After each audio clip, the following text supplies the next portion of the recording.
Hi dears, welcome back to my channel. അപ്പോൾ ഇന്നത്തെ നമ്മുടെ റെസിപ്പി നല്ലൊരു സോഫ്റ്റ് ആയിട്ടുള്ള ദോശയുടെ റെസിപ്പിയാണ്. അപ്പോൾ നമ്മൾ സാധാരണ ദോശ തയ്യാറാക്കിയെടുക്കുമ്പോൾ തലേ ദിവസം രാത്രി തന്നെ മാവൊക്കെ തയ്യാറാക്കി വെച്ചിട്ടാണ് ദോശ ചുട്ടെടുക്കാറുള്ളത്. അപ്പോൾ അതിൽ നിന്നൊക്കെ വ്യത്യസ്തമായിട്ട് നമ്മൾ ഈ ഒരു ദോശ തയ്യാറാക്കിയെടുക്കുന്നത് രാവിലെ അരി അരച്ചിട്ടാണ് കേട്ടോ. അപ്പോൾ നിങ്ങൾക്ക് എന്തായാലും ഈ വീഡിയോ ഇഷ്ടപ്പെടും. അപ്പോൾ എല്ലാവരും ഒന്ന് കണ്ടു നോക്കൂ. അപ്പോൾ നമുക്ക് വീഡിയോയിലേക്ക് പോവാം. വീഡിയോ കാണുന്നതിന് മുമ്പായിട്ട് ചാനൽ ആദ്യമായിട്ട് കാണുന്ന കൂട്ടുകാരുണ്ടെങ്കിൽ ഒന്ന് സബ്സ്ക്രൈബ് ചെയ്തിട്ട് സപ്പോർട്ട് ചെയ്യണം കേട്ടോ. വീഡിയോ ഇഷ്ടമായിട്ടുണ്ടെങ്കിൽ ലൈക്ക് ചെയ്യാനും മറക്കരുത്.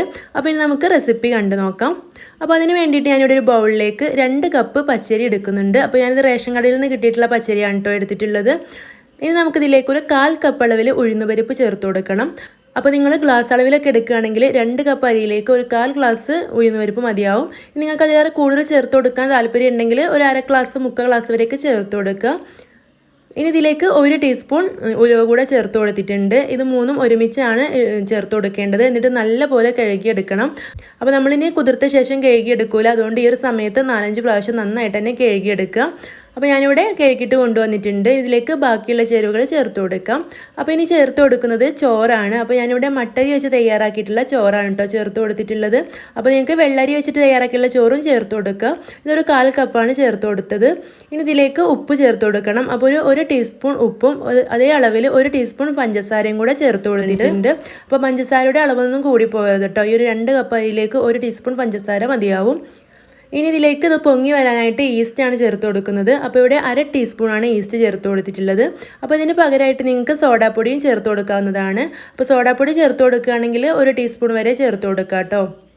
ഇനി നമുക്കിത് മുങ്ങിക്കിടക്കാൻ ആവശ്യമായിട്ടുള്ള വെള്ളം ഒഴിച്ചു കൊടുക്കണം. അപ്പോൾ ഞാനിവിടെ ഒരു 1.5 കപ്പ് വെള്ളം ഒഴിച്ചു കൊടുത്തിട്ടുണ്ട്.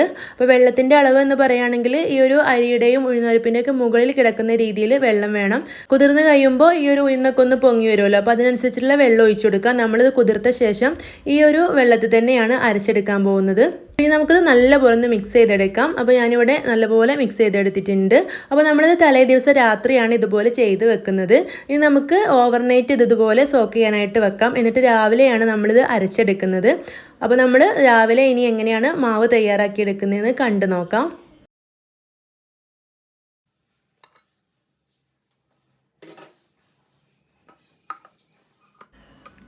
അപ്പോൾ ഇവിടെ രാവിലെ ആയിട്ടുണ്ട്. അപ്പോൾ നമ്മുടെ ഈ ഒരു അരിയും ഉഴുന്നുപരിപ്പും എല്ലാം നന്നായിട്ട് തന്നെ കുതിർന്ന് വന്നിട്ടുണ്ട്. ആ ഒരു ഈസ്റ്റൊക്കെ ചേർത്തുകൊണ്ട് തന്നെ ആ വെള്ളത്തിൽ തന്നെ നല്ല ബബിൾസൊക്കെ കാണുന്നുണ്ട്. ഇനി നമുക്കിത് അരച്ചെടുക്കണം. അപ്പോൾ നമുക്കിത് 2 ബാച്ചായിട്ട് അരച്ചെടുക്കാം. അപ്പോൾ ഈ ഒരു വെള്ളം തന്നെയാണ് ഇതിലേക്ക് ഒഴിച്ചു കൊടുക്കേണ്ടത്. അപ്പോൾ നമ്മൾ ദോശ തയ്യാറാക്കുന്ന ആ ഒരു പരുവത്തിൽ അരച്ചെടുക്കുക. കൂടുതൽ വെള്ളം ഉണ്ടെങ്കിൽ മുഴുവനായിട്ട് ഒഴിച്ചു കൊടുക്കണം കേട്ടോ. കുറച്ച് മാറ്റി വെക്കാം. അപ്പോൾ ഞാനിതിവിടെ അരച്ചെടുത്തിട്ട് കൊണ്ടുവരാം. അപ്പോൾ ഇതുപോലെ അരച്ചെടുത്തിട്ടുണ്ട്. നല്ല പേസ്റ്റ് രൂപത്തിൽ അരച്ചെടുക്കണം. ഇനി ബാക്കിയുള്ളതും ഇതുപോലെ തന്നെ അരച്ചെടുക്കട്ടെ. അപ്പോൾ ഇതിലുള്ള വെള്ളം എനിക്ക് ഈ ഒരു മാവ് തയ്യാറാക്കാൻ വേണ്ടിയിട്ട് കറക്റ്റ് അളവായിരുന്നു. കൂടുതൽ വെള്ളം ഉണ്ടെങ്കിൽ മാത്രം മാറ്റി വെച്ചാൽ മതി കേട്ടോ. അപ്പോൾ ഞാനിവിടെ 2 ബാച്ചായിട്ട് ഇത് മുഴുവനായിട്ടും അരച്ചെടുത്തിട്ടുണ്ട്. അപ്പോൾ ആ ഒരു വെള്ളം കറക്റ്റായിട്ട് വന്നിട്ടുണ്ട് കേട്ടോ. കുറച്ചൊരു ലൂസായിട്ടുണ്ടെങ്കിലും കുഴപ്പമില്ല. അത് കുറച്ച് കഴിഞ്ഞിട്ടൊന്ന് പൊങ്ങി വരുമ്പോൾ നമുക്ക് ആ ഒരു കറക്റ്റ് പരുവത്തിൽ കിട്ടും. ഇനി നമുക്കിത് അടച്ച് വെക്കാം. അരമണിക്കൂർ കഴിഞ്ഞിട്ടാണ് നമ്മൾ ദോശ ചുട്ടെടുക്കുന്നത്. അപ്പോൾ നമ്മൾ രാവിലെ ഒരു 7 മണിക്കൊക്കെ മാവ് അരച്ച് വെക്കുകയാണെങ്കിൽ 7 ആകുമ്പോൾ ചുട്ടെടുക്കാം. അപ്പോൾ നമുക്ക് കറി തയ്യാറാക്കുകയോ അതല്ലെങ്കിൽ മുറ്റടിക്കുകയോ ചെയ്യുന്ന സമയം കൊണ്ട് തന്നെ ഈ മാവ് നല്ല പോലെ പൊങ്ങി വരും. ഇപ്പോൾ ഇതിവിടെ ഒരു അരമണിക്കൂറൊക്കെ കഴിഞ്ഞിട്ടുണ്ട്. ഇത് കണ്ടോ, നന്നായിട്ട് തന്നെ നിറഞ്ഞു വന്നിട്ടുണ്ട്. അപ്പോൾ പതുക്കെ ഒന്ന് മിക്സ് ചെയ്ത് കൊടുക്കാം. അപ്പോൾ ഇതിലേക്ക് കുറച്ച് ഉപ്പ് കുറവായിരുന്നു. അതുകൊണ്ട് ഞാൻ കുറച്ചും കൂടെ ഉപ്പ് ചേർത്ത് കൊടുത്തിട്ടുണ്ട്. അപ്പോൾ നമ്മുടെ മാവ് ഇവിടെ റെഡി ആയിട്ടുണ്ട്. അപ്പോൾ ഇതുപോലെ നിങ്ങൾ എന്തായാലും ഒരു തവണ ദോശ ചുട്ട് നോക്കണം കേട്ടോ. നല്ല സോഫ്റ്റാണ്, അതുപോലെ തന്നെ നല്ല ടേസ്റ്റുമാണ്. ഇനി നമുക്ക് ചുട്ടെടുക്കാം. അതിന് വേണ്ടിയിട്ട് പാന് ഗ്യാസ് സ്റ്റോപ്പിൽ വെച്ച് കൊടുത്തിട്ടൊന്ന് ചൂടാക്കി എടുത്തിട്ടുണ്ട്. ഇതിലേക്ക് ഒരു തവി മാവ് ഒഴിച്ചിട്ട് ഇതുപോലെ ഒന്ന് ചുറ്റിച്ച് കൊടുക്കാം.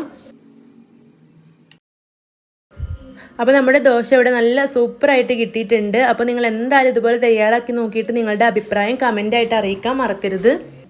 ഇതുപോലെ ഞാനിവിടെ മുഴുവനായിട്ടും ചുട്ടെടുത്തിട്ടുണ്ട്. നല്ല സോഫ്റ്റ് ദോശയാണ്. ചുട്ടെടുക്കുമ്പോൾ അതുപോലെ തന്നെ വൈകുന്നേരം വരെ ഇത് സോഫ്റ്റ് ആയിട്ട് തന്നെ ഇരിക്കും. അപ്പോൾ വീഡിയോ നിങ്ങൾക്ക് ഇഷ്ടമായിട്ടുണ്ടെങ്കിൽ മറക്കാതെ ലൈക്ക് ചെയ്യണം. അതുപോലെ തന്നെ ചാനൽ ആദ്യമായിട്ട് കാണുന്നവരുണ്ടെങ്കിൽ സബ്സ്ക്രൈബ് ചെയ്യാതെ കാണുന്നവരൊക്കെ ഉണ്ടെങ്കിൽ ഒന്ന് സബ്സ്ക്രൈബ് ചെയ്തിട്ട് സപ്പോർട്ട് ചെയ്യണം കേട്ടോ. ഇനിയും ഇതുപോലുള്ള നല്ല നല്ല വീഡിയോസുമായിട്ട് നമുക്ക് വീണ്ടും കാണാം. താങ്ക്